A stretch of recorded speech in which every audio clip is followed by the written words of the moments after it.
Okay, guys, so here we go on the right vessel of love. And I'm going to try something new. Usually I cut it up in pieces, but now we're going to do the whole right angle thing in one big thing. And if anybody knows how to timestamp that or to do that in the comments, be welcome to do that. I have no idea how to do that. And I'm just going to read for you what Ra had taught us in the Incarnation Cross book. The right angle cross of the vessel of love, starting by the 1-3 profile. So when you're dealing here with the vessel of love and you're dealing with the 10th gate, remember something. You get nothing from these people unless you know how to behave. Oh, behave. Modesty, an innate sense to know and accept one's place, a valued sense of purpose, no matter what the position, the ability to know one's place and to act despite circumstances. You know, human design is all about knowing your place, knowing your strategy, knowing your authority, get to the right place, be your talent, be your thing. Anyway, so when you're dealing with the 1-3 on this cross, and this is really the very foundation of this, you can see very clearly that they learn so fast what behavior punishes and what behavior doesn't work. Loki, who's just hanging around out there. This is the cross. Loki is his son, eh? He's got this whole website going. They learn very quickly. He learned as a baby who to deal with the camarero, who was always sticking to his face, into his crib. And you can watch it. I watched it. It's an amazing thing about the power of the 1-3. What it means to be a 1-3. It's why they have to be very self-absorbed. 1-3s are very self-absorbed. They're very, very quick. They're all quick. They're very quick to recover. And it's their luck again. It's all about nurturing. They're very quick to pick up the game. They can pick it up right away. So behaviorally speaking, they're very, very good at it. I always wanted to call the first line the chameleon line. The 10-1 is really a chameleon. They'll change their spots for you. They change their color for you. They're not changing anything, by the way, but they're very good at letting you see what you think you need to see. These beings are very tricky. However, they can be very, very sensitive. I have the 10-1, and it's integration, which means that whenever the moon goes into the 34, the 57, or the 20, or the 10, I feel oversensitive. It's one of the things people don't think about in terms of integration. When you have a gate in integration, look at the exalted detriment and see very clearly that there are many ways in which you can be set up. Any of these gates can influence it. So, one of the things to see about the ability to be able to know how it fits and know how to behave is that there's also a real deep sensitivity if that behavior is being conditioned too powerful from the outside. In other words, these are beings that can't stand being disciplined because it means they failed at the right behavior. Think about that. That's oversensitivity. I pride myself on being correct and not just simply in the sense of design and awareness, but in the sense of being a 10 myself. It's very important for me that my behavior is correct. I'm operating out of my spleen. I have this nice line of behavior. And yet, when somebody tries to condition my behavior, which is not as rare as you would think, because I have a family, there's always precious conditionings that the fact is that it's the only moment when somebody makes a comment about my behavior, it's like, are you crazy? This is the oversensitivity that's there. The 1-3 learns very quickly how to disguise whatever it wants in order to succeed in being able to have the right behavior. So, my 1-3 friend, are you always trying to match that other thing?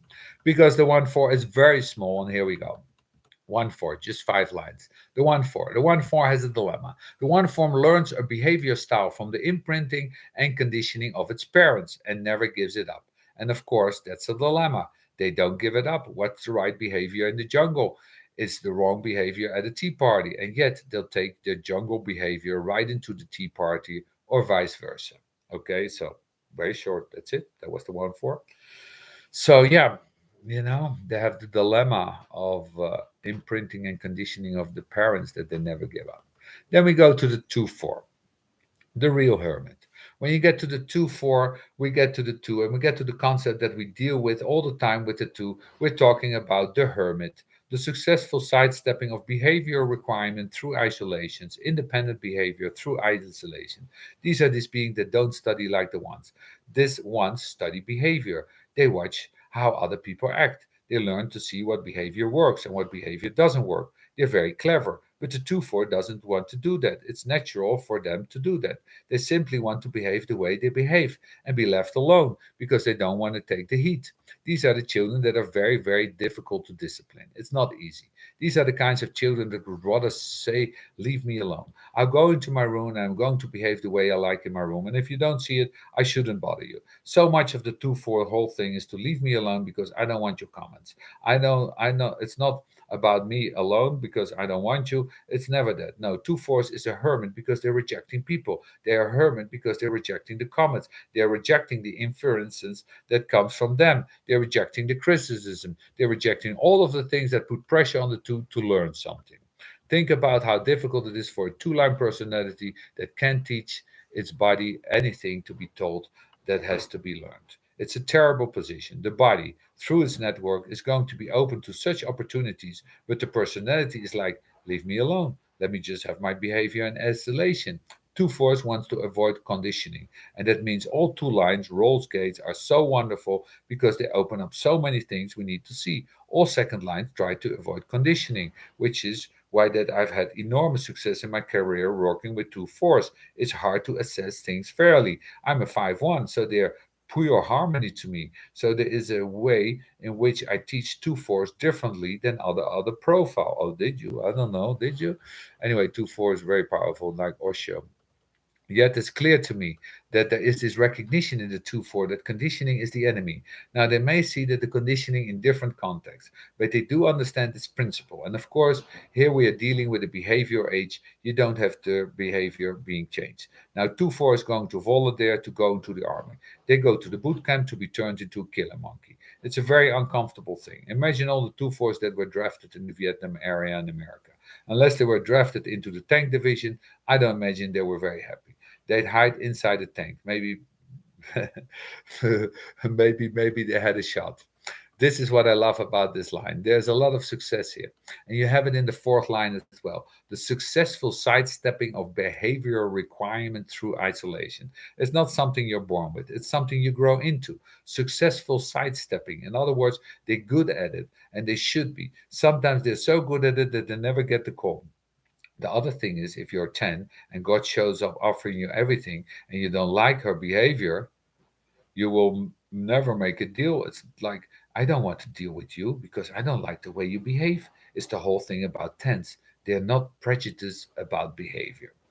There were so many people who had such interesting thoughts that I read about until I finally saw them. When I finally saw them right away, there was this boof.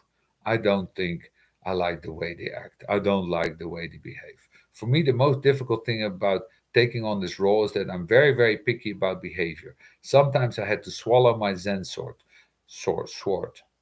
I've fallen on my sword. Anyway, successful sidestepping. So our deepest concern for the second line being is that they're so good at sidestepping conditioning, we may not be able to reach them. I have it myself. I'm a role model hermit. I'm 5 years in a national park in quarantine, all by myself. Don't want to see nobody. Yeah, don't want to interact with nobody. Yeah, very strange this hermit experience. Very strange. Anyway, we move on to the 2-5, 2-5, 2-5, 2-5 on the riding across on the vessel of love. This is where the 2-5 is at peace. The 2-5 vessel of love is the master of sidestepping the behavioral conflicts in life. A true master. They're so good that they can see from miles away anything that's going to come towards them and interfere with the perfected, isolated behavior. Now, in the past, they suffered greatly for this. If you're a 10, your integration, you have to go out into the world, you have to make your way into the world. It's a demand. This is the survival mechanism. So it's the 2-5, like the 5-2. This was a dilemma for them. It was a dilemma because they don't want anybody to question their behavior. If anybody questioned their behavior, they would immediately go into retreat, but very, very, very, very suspicious about them and be very concerned what they're always being watched. The 2-5 on this cross is very, very paranoid. But again, in this day and age, I tell you, there is a difference.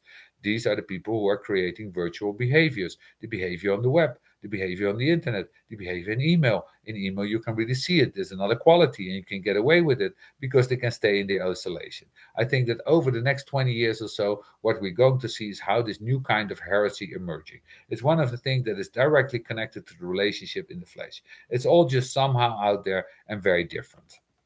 So good luck. Now, then we go to the 3-5 on the right angle cross of the vessel of love. The third line is the martyr. Oh my God, the martyr of behavior. I remember that threes in the beginning never really liked this as their role description. You're a martyr, heretic. Oh shit, really? Does that mean I have to die?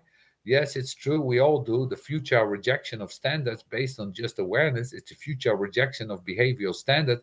Think about the context of the gate. The martyr as an enduring example whose behavior is ultimately enshrined. I love that. It's like you get nailed up on the cross. Don't worry. We're all getting nailed on the cross, guys. Don't worry. We'll make little carvings of you for centuries. It's all fine. We remember you. Thank you. These are two things.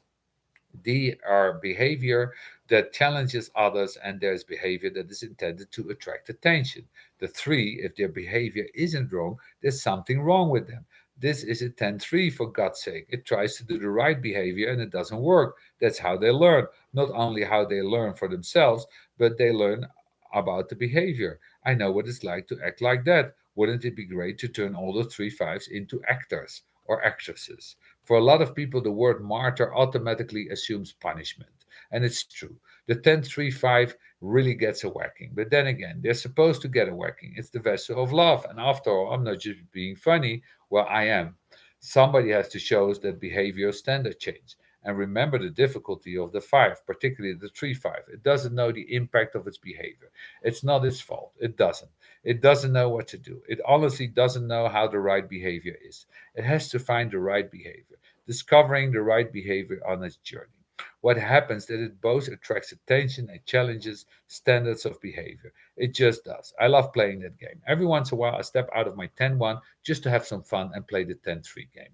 You don't act like other people expect you to go to act in a certain situation, and it has an impact, an effect. It can also piss people off. This is the negative attraction that can come. Sometimes you want to step on the tail of the tiger. What will the tiger do? This is a 3-5, and if the tiger bites your head off, you learned that lesson, but you're not going to take it from somebody else saying to you, don't step on the tail of the tiger. You say that to a 3-5, and the first thing they do is to step on the tail of the tiger. What is it like? Don't drink that, you'll die. Okay, this is so typical for them.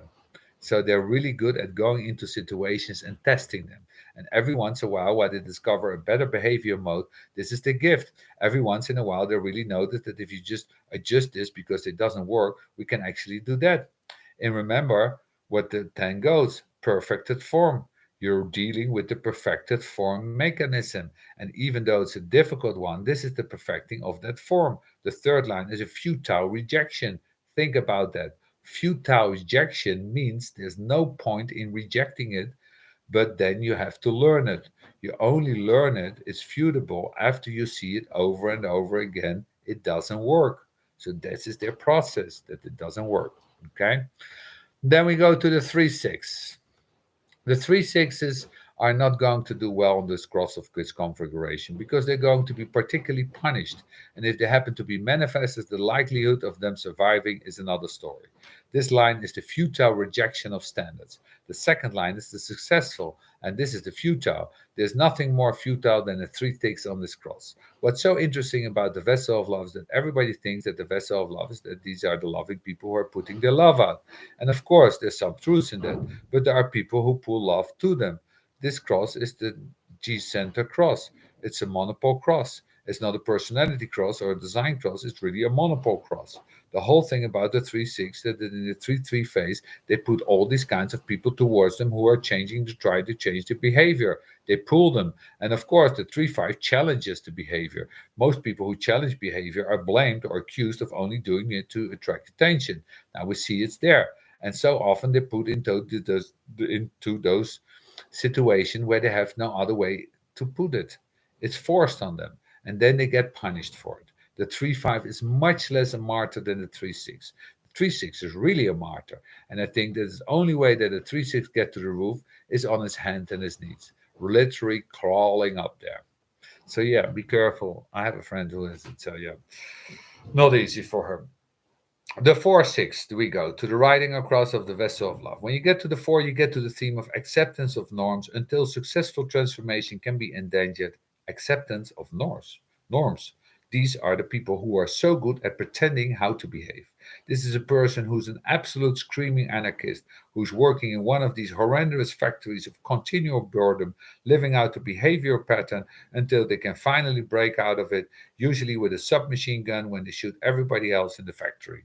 I don't mean that. I want to be nice to the fourth. This is the line of the opportunist. This is the line of opportunism. This is opportunistic behavior. When in Rome, do as the Romans do. This is the great line of the four here. When in Rome, do as the Romans do. When you're 4-6, when you're 4-3, you go to Rome and you act like a New Yorker. You really get into trouble. It's a good thing to learn how to fake it. And you can see this about the outside. It's not about your natural behavior, the tone one, the innate sense. This is the four that says, how do I fool them? Because I have to network them and I need to hold them in my network. And I'm only going to be able to do that when they align to my behavior. And my behavior is aligned to them. So, how do I find exactly the right behavior? It's like what I talk about the opportunities. Don't leave a job until you have another job. Don't leave a lover until you have another lover. That's a fake behavior. It is. It's the boss comes in and you smile. And underneath, you son of a bitch, and you do all the things you're supposed to do because you need to fit into the behavior mood that says you're still participating and you're waiting for that moment, magical moment when somebody's going to give you a better offer. And you can go up to the boss and you can say to them, this is my real behavior, fuck you, and leave. So when you're dealing with a four, you're dealing with somebody else, something else, and you're dealing with a dilemma. As always with the 4-6s, with the 4-3 phase, it's supposed to be a transcendence to a higher code, the maintaining of behavioral patterns until the right moment and opportunity for transformation. It doesn't say this is a great line of fooling people with behavior. More than that, this is where we teach false behavior. We have to teach false behavior all the time. For example, if you're going to get a job working on a police force, you have to be trained to a certain behavior. When you stop somebody, you can't afford to smile. Smiling is not allowed. You have to be serious. This whole business about how we are on the transpersonal level, these whole behavioral conditioning programs. You get a job unless you change your behavior. You just, about any job you can imagine out there, you can't just go in there with natural behavior. So it's all about behavior. Now we go to the juxtaposition cross of behavior. So sorry for the line. I hope you can find it. Take care. Have some fun.